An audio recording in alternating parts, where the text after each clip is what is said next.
mauidhatul hasanah ataupun ceramah agama yang akan disampaikan oleh Habib Jamal bin Toha Bail dari Kota Malang, Jawa Timur. Shallu ala Nabi Muhammad.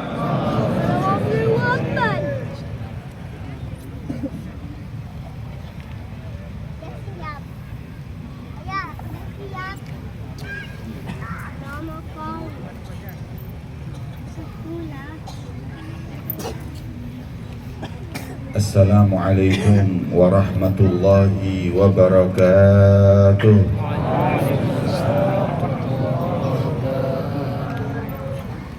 Alhamdulillah. Alhamdulillahilladzi hadana li hadza wa ma kunna linahtadiya laula an hadana Allah. Allahumma salli wa sallim ala sayyidina Muhammadin نورك الساري ومددك الجاري واجمعنا به في كل أطواري وعلى آله وصحبه يا نور أما بعد سبحانك لا علم لنا إلا ما علمتنا إنك أنت العليم الحكيم رب اشرح لي صدري ويسر لي أمري واحلل عقدة من لساني يفقه قولي آمين يا رب العالمين. Yang saya muliakan dan saya hormati segenap para pewaris Rasulullah sallallahu alaihi wasallam, para ulama, para masyayikh, para asatid, para habaib, wabil khusus kepada beliau Al-Habib Ali bin Abu Bakar Al-Hamid, Al-Habib Jindan bin Naufal bin Salim bin Ahmad bin Jindan, Al-Habib Abdul Qadir bin Ahmad Maulad Dawilah, dan segenap para habaib yang hadir. Yang saya muliakan dan saya hormati segenap para umara, para pejabat pemerintahan baik sipil, militer maupun Polri, wabil khusus kepada Bapak Gubernur yang insya Allah senantiasa diberi sehat, diberi panjang umur oleh Allah Subhanahu wa Ta'ala, para hadirin dan hadirat, para pencinta perindu Nabi Muhammad sallallahu alaihi wasallam, yang insya Allah kita semua kelak mendapat syafaat Nabi Muhammad. Amin. Karena kita nggak kumpul di majelis ini kecuali karena adanya cinta di hati kita kepada Rasulullah. Tidaklah kita berkumpul kecuali untuk meluapkan kebahagiaan kita atas lahirnya baginda Muhammad sallallahu alaihi wasallam, dan kebahagiaan itu adalah sedikit bukti daripada kecintaan kita kepada beliau baginda Muhammad sallallahu alaihi wasallam. Maka dengannya semakin meriah kita menyambut lahirnya Nabi Muhammad, semakin kita cinta kepada beliau, semakin pula pertanda syukurnya kita kepada Allah yang telah memilih kita menjadi umat beliau baginda Muhammad sallallahu alaihi wa ala alihi wasallam. Hadirin yang dimuliakan oleh Allah, baru saja kita mendengar apa yang disampaikan oleh Ustadz Busairi. Begitu manfaat apa yang beliau sampaikan tentang keindahan Nabi Muhammad sallallahu alaihi wasallam, kemuliaan beliau Rasulullah sallallahu alaihi wasallam, dan beruntung kita yang dipilih oleh Allah menjadi umat beliau baginda Muhammad sallallahu alaihi wa ala alihi wasallam. Beliau Nabi Muhammad sallallahu alaihi wasallam diutus oleh Allah Subhanahu wa taala ke muka bumi ini menyelamatkan kita, memberikan cahaya yang terang benderang dalam kehidupan kita. Maka itu Nabi sallallahu alaihi wa ala alihi wasallam di dalam Al-Quran disebut dengan cahaya, nur. Allah berfirman dalam Al-Quran, qad ja'akum minallahi nurun wa kitabun mubin. Yang datang kepada kalian adalah sang cahaya. Qad ja'akum minallahi nurun wa kitabun mubin. Yang datang dari Allah pada kalian adalah sang cahaya dan kitab yang jelas, yaitu Al-Quran. Nur, kata ahli tafsir, adalah beliau baginda Muhammad sallallahu alaihi wasallam. Nabi sallallahu alaihi wasallam disebut oleh Allah cahaya. Beliau Nabi Muhammad cahaya bukan cuma sekedar cahaya maknawi, tapi cahaya hissi wa maknawi. Rasul sallallahu alaihi wasallam jasadnya cahaya. Bahkan cahaya Nabi Muhammad adalah awal makhluk yang Allah ciptakan di muka bumi ini. Sebagaimana dalam Musnad Abdul Razak, ketika sahabat Jabir tanya kepada baginda Muhammad, an awwali syai'in khalaqahu Allahu qabla al-asya, ya Rasulullah, apa makhluk yang pertama kali kau ciptakan sebelum alam semesta? Maka Rasulullah sallallahu alaihi wasallam beliau menjawab bahwa yang pertama kali diciptakan huwa nur Nabi Muhammad sallallahu alaihi wasallam min nurih. Yang diciptakan pertama kali adalah cahaya beliau baginda Muhammad sallallahu alaihi wasallam. Cahaya beliau baginda Muhammad kemudian dititipkan dari sulbi-sulbi yang suci dan rahim-rahim yang suci, hingga akhirnya lahirlah beliau baginda Muhammad sallallahu alaihi wasallam di tanggal 12 Rabiul Awal, dan malam ini kita menyambut hari lahirnya beliau baginda Muhammad. Rasulullah sallallahu alaihi wasallam cahaya, bukan cuma sekedar cahaya beliau maknawi karena mengeluarkan kita dari kegelapan hadirin. Rasul itu cahaya, makanya dalam kitab sirah itu disebutkan sebagaimana Al-Imam Al-Qastalani beliau mengatakan lam yakun li Rasulillahi dhillun. Nabi Muhammad itu jalan kemanapun gak ada bayangannya hadirin. Kenapa? Karena beliau adalah cahaya. Hingga disebutkan dalam satu riwayat, lam yagum sallallahu alaihi wasallam fi syamsin illa wa ghalaba dhaw'uhu dhaw'ahu, wa lam yagum fi sirajin illa wa ghalaba dhaw'uhu dhaw'ahu. Rasulullah enggak berdiri di bawah matahari kecuali enggak ada bayangannya karena mengalahkan cahayanya matahari. Nabi SAW enggak di bawahnya satu lampu kecuali enggak ada bayangannya karena cahayanya melebihi lampu tersebut. Dalam riwayat fi qamarin, di bawahnya bulan pun Nabi Muhammad enggak ada. Dalam riwayat disebutkan kenapa Rasulullah diciptakan enggak ada bayangan. Maka disebut Rasulullah nggak ada bayangan, khawatir kalau bayangannya diinjak oleh orang yang tidak beriman kepada Allah Subhanahu wa taala, sianatan likaramihi sallallahu alaihi wasallam, menjaga kemuliaan beliau baginda Muhammad. Jadi Rasulullah sallallahu alaihi wasallam itu cahaya. Makanya dalam satu riwayat ketika Sayyidatuna Aisyah hadirin, beliau lagi jahit bajunya Rasulullah, tahu-tahu jarumnya jatuh. Karena lampu nggak ada, gelap gulita, beliau sulit mencarinya. Ketika masuk Nabi Muhammad, subhanallah, kata Aisyah, jarum yang nggak kelihatan nampak jelas semenjak masuknya cahaya beliau baginda Muhammad SAW. Maka Nabi Aisyah mengatakan, alangkah bercahayanya wajahmu ya Rasulullah.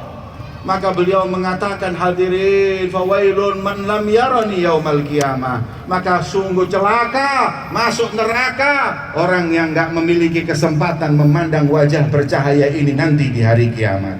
Semoga kita semua memiliki mata yang memandang beliau baginda Muhammad SAW. Itulah beliau Rasul SAW cahaya. Beliau Nabi Muhammad cahaya.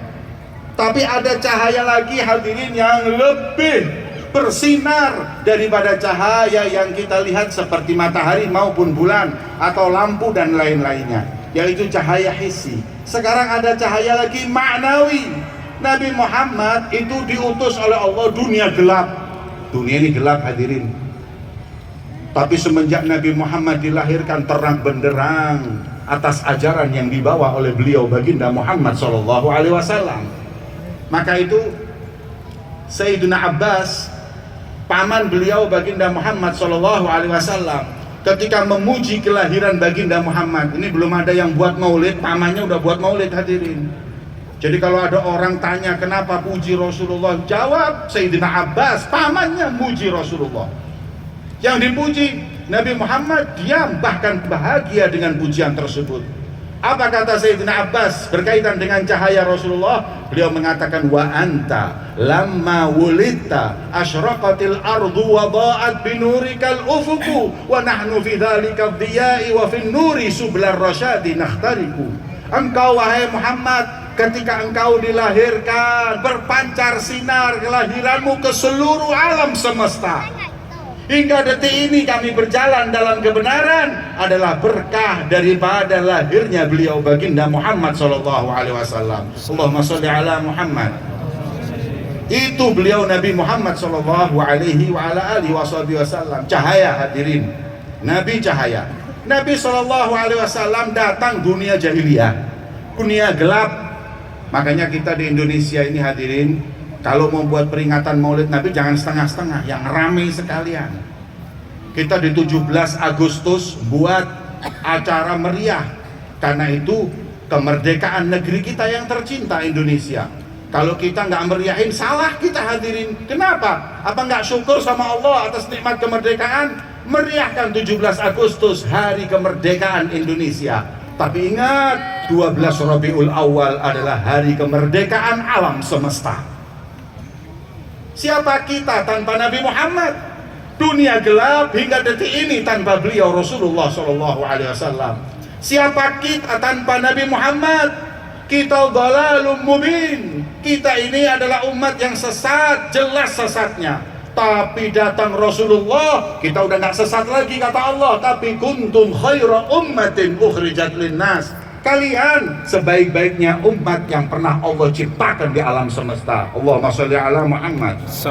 Semua berkat dari lahirnya beliau Nabi Muhammad sang cahaya. Ini dunia gelap gulita, datang Rasulullah subhanallah terang dengan cahaya kenabiannya, ketauhidan yang dibawa, akhlak karimah yang dibawa beliau baginda Muhammad sallallahu alaihi wasallam.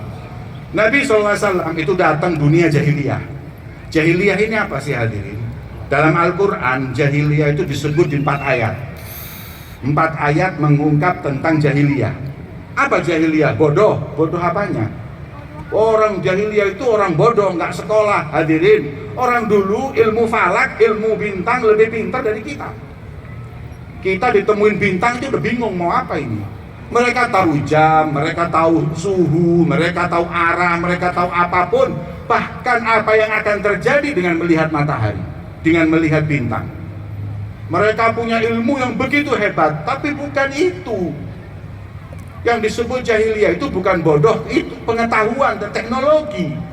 Tapi jahiliyah yang disebut oleh Allah dalam Al-Quran, pertama, Allah berfirman dalam Al-Quran, wa yadhunnuna billahi ghairal haq dhannal jahiliyah. Pertama, ayat ini diturunkan ketika perang Uhud. Di perang Uhud ini umat Islam kalah. Maka sebagian di antara mereka nyangka ini hari apes, sial. Hari ini sial. Kenapa? Karena kita nggak dikasih kemenangan. Wallah lam yansur rasulahu. Dan Nabi nggak bantu nabinya, nggak bela nabinya. Ini hari sial. Katanya Allah, ini sangkaan kepada Allah, sangkaan yang salah. Nggak ada hari sial hadirin, semua hari baik. Hari yang terbaik ada, tapi hari sial nggak ada. Kita ini kadang-kadang na'udzubillah masih percaya di antara kita bulan ini sial, hari ini sial. Tabar Nabi Muhammad SAW mengatakan dulu orang-orang jahiliyah ini paling takut dengan bulan Sofar. Tapi kata Nabi apa? La sofara wala hamah wala adwa. Gak ada sofar-sofaran yang dibilang sial, gak ada. Nabi nikahin anaknya di bulan Sofar malahan. Nah kita kadang-kadang mau nikahin anak bulan Sofar takut. Kenapa? Ini dhanul jahiliyah. Padahal kalau boleh jujur, Sofar itu nggak sial kecuali buat habaib sama kiai, karena kalau sudah Sofar nggak ada undangan sama sekali hadirin. Nggak ada dipercaya kayak gitu. Kita masih percaya dengan hal-hal yang ini kalau dilakukan tanggal ini nggak dihitung. Mau nikahin anak pakai hitungan, mau apa pakai hitungan, sampai mau main bola aja minta hitungan hadirin. Bener, khususnya di daerah kami. Kalau mau main bola itu dihitung kapan ini bisa menang, timnya bisa menang. Coba datang ke mereka dihitung, kamu main hari Rebo jam sekian menang. Hadirin, Ini Dhonul Jahiliyah udah nggak itu. Ya Allah, saya mau coba datang ke orang itu, mau tanya Arema dengan Manchester United kapan menang, hadirin. Dihitung sama dia, insya Allah yaumul qiyamah.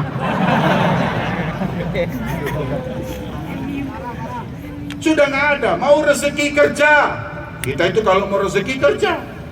Orang paling kaya di negeri dunia ini siapa? Bill Gates. Bill Gates itu kaya, saking kayanya setiap hari dia itu belanja 13 miliar, nggak habis duitnya sampai 200 tahun. Coba dihitung berapa kekayaannya. Dan dia di rumahnya nggak punya akik, nggak punya keris, nggak punya apa-apa, hadirin. Nah kita umat Islam mau kaya, Masya Allah, datang ke sana, nyimpen keris, nyimpen akik. Kadang-kadang ada yang datang sampai ke orang yang bisa gandain duit, hadirin. Ini umat Islam kok masih seperti ini? Ini dhonul jahiliyah. Orang kalau bisa gandain duit, duit dia yang digandain, bukan duit kita. Betul? Saya heran, tapi kadang-kadang nggak pejabatnya, nggak ulamanya, kalau udah urusan duit, subhanallah, hilang ilmunya. Datang ke mereka minta digandain. Dan jujur saya dulu pernah mau ke sana, hadirin. Tapi waktu itu saya bukan mau gandain uang. Waktu itu saya pengen menggandakan istri saya, hadirin. Kalau jadi 3 kan lumayan, hadirin. Allahumma sholli ala Muhammad. Ya tunun, ini mereka jangan udah tinggalin yang seperti ini itu ini. Seperti ini, pokoknya dipercaya macam-macam, udah tinggalin. Nabi datang, jahiliyahnya seperti ini, ditinggalin. Rumah itu kadang-kadang, ya Allah, menghadap kemana katanya salah, itu rezeki nggak lancar, ngadepin sana, muter tawaf itu rumah nggak kaya-kaya dia, hadirin. Sudah percaya sama Allah. Yang penting kalau mau rezeki lancar, gampang baca surat Waqiah habis asar, dan kemudian di waktu pagi hari sholat duha, itu insya Allah memberkahi rezeki kita. Nabi SAW janji, man qara al-waqi'ah lam tusibhul faqah. Ini yang janji bukan dukun, ini yang janji bukan peramal, ini yang janji bukan orang paranormal, tapi la yantiqu anil hawa in huwa illa wahyun yuha, yang nggak pernah bicara kecuali wahyu dari Allah. Baca surat Waqiah setiap sore ba'dal asar, insya Allah lam tusibul faqah. Kau nggak akan miskin, kau nggak akan melarat, minimal hati kita nggak akan miskin. Itu yang paling penting, hadirin. Ada orang kaya tapi hatinya miskin. Katanya azab yang paling pedih adalah khauful fakir, bukan fakirnya. Orang itu paling gak enak takut miskin. Miskin gak masalah, takut miskin itu bermasalah, hadirin. Ketakutan terus mau hadir majelis, sayang, ya Allah, waktunya kerja, mending cari duit daripada majelis. Belum lagi nanti kalau kotak lewat amal, ya Allah, hilang uang saya, tambah seperti itu, hadirin. Nah, maka daripada itu, khauful fakir itulah yang ditakutkan, itulah yang bahaya. Itu yang pertama. Di Al-Quran disebut Nabi Muhammad dari jahiliyah itu yang pertama seperti itu. Yang kedua, fi qulubihimul hamiyah, hamiyatul jahiliyah. Rasulullah datang, orang Arab itu ahlinya hamiyah, fanatik. Suku dengan suku, kemudian golongan dengan golongan. Ini udah fanatik semua. Nabi datang seperti tadi disampaikan Ustaz Busairi, fa'allafa baina qulubihim, disatukan hati mereka, di antara mereka saling cinta karena Allah, hilang kefanatikan itu semua semenjak datangnya Nabi Muhammad. Rasul datang dengan cahaya itu, hadirin. Tapi ini yang jahiliyah sekarang ini, Masya Allah, hadirin, lagi ngetren lagi fanatik ini. Fanatik kadang-kadang bukan karena suku, ini kadang hati-hati. Di sini ada orang Melayu, ada orang Jawa, ada orang Madura, seantara suku padahal mereka sama-sama Muslim, tapi bermusuhan. Karena apa? Fanatik suku, dan itu perbuatan jahiliyah. Ini pernah hadirin Abu Dzar sama Bilal berantem, sahabat berantem. Kemudian ada yang lihat, si Abu Dzar ngomong ke Bilal, ya Ibn Sauda, anak orang negro. Kan memang dia hitam, pasti ibunya hitam juga. Anak orang negro. Sakit hatinya, sampaikan ke Rasulullah, kata Nabi, bila Abu Dzar berkata seperti itu, iya, panggil Abu. Dipanggil Abu Dzar. Ketika dipanggil langsung ditunjuk dadanya sambil berkata, fi kamru'un jahiliyah, kau masih punya sifat jahiliyah. Ini jahiliyah, hadirin. Suku dengan suku yang lain berantem. ada fanatik. Kata Rasul mengatakan la fadla bainal aswad wal abyad. Hitam putih nggak ada bedanya. Al Arab wal ajam, Arab ajam nggak ada bedanya. Illa bi taqwallah. Yang bedain kita cuma takwa kepada Allah Subhanahu wa taala. Jangan fanatik, apalagi sekarang, masya Allah fanatik udah macam-macam. Fanatik pilihan, fanatik partai. Pak Gubernur udah ngingetin tadi.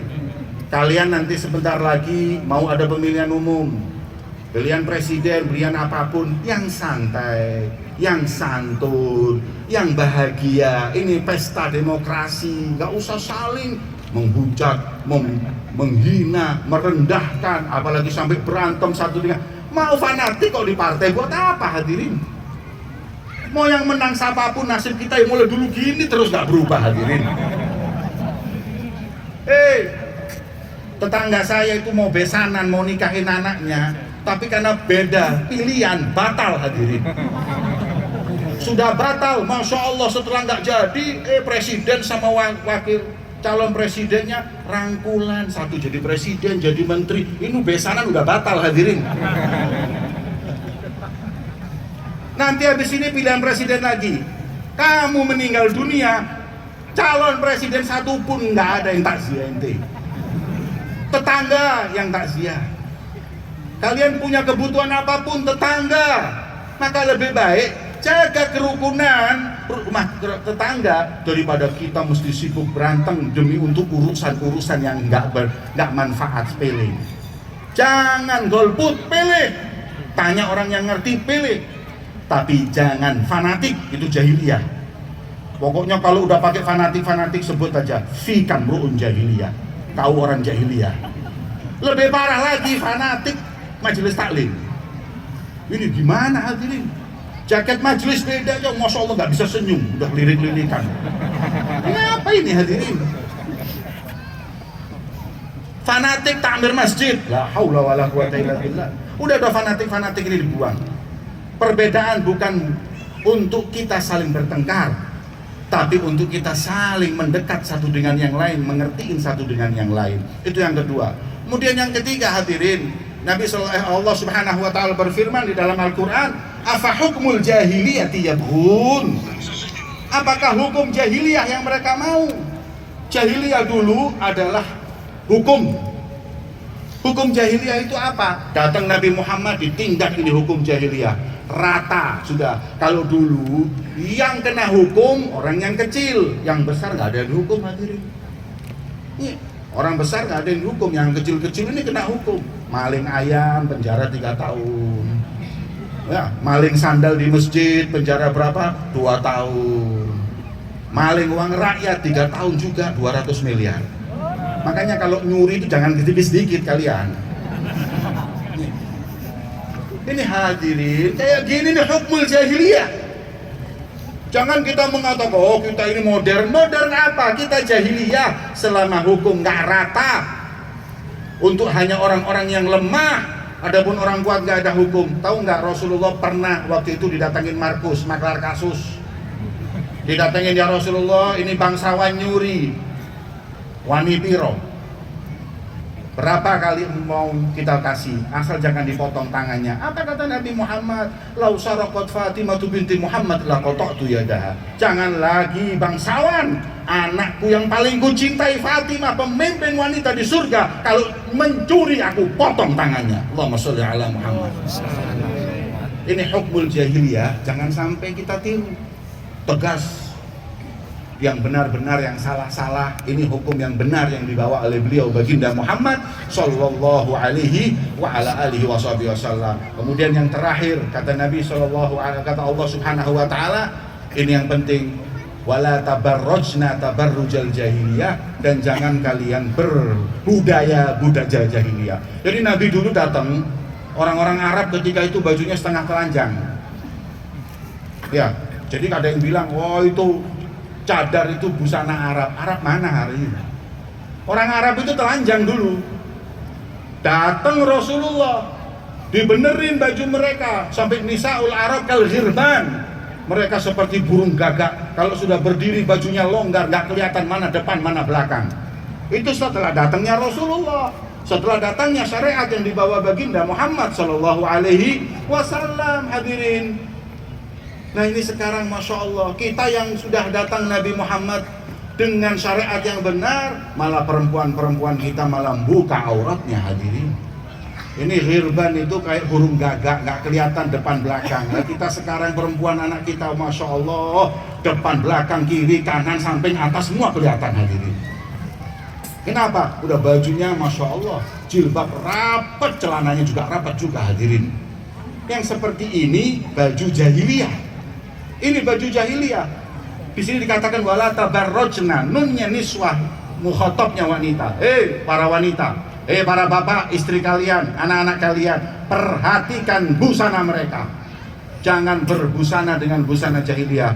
Jangan merasa maju dengan terbukanya baju. Justru itu mundur. Orang itu semakin terbuka, semakin seperti manusia purba. Dulu manusia purba itu bajunya minim, tambah maju zaman, tambah ketutup, mestinya sekarang tambah nutup. Ini enggak, dibuka lagi, jadi dia enggak kepingin maju, kepingin purba lagi. Maunya modern, bukan modern, tapi itu adalah manusia purba, semakin telanjang, semakin purba. Maka itu ingat, jangan sampai anak kita, istri kita, ini anak perempuan kita bertabarrut, berbudaya seperti jahiliyah yang na'udzubillah itu adalah perbuatan mereka orang-orang yang direndahkan oleh Allah Subhanahu wa ta'ala. Maka itu Nabi Muhammad datang, semua jahiliyah ini diselesaikan Nabi Muhammad dengan cahaya Rasulullah.